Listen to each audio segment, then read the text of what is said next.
بسم الله الرحمن الرحيم. ثلة من الأولين وثلة من الآخرين. وأصحاب الشمال ما أصحاب الشمال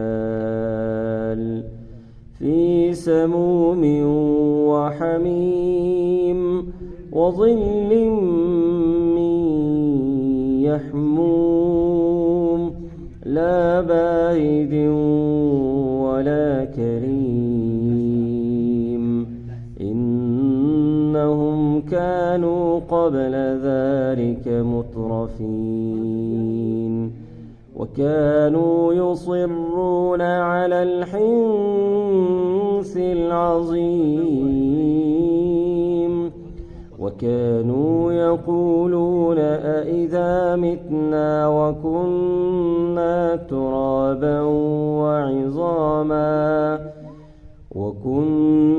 ترابا وعظاما أإنا لمبعوثون.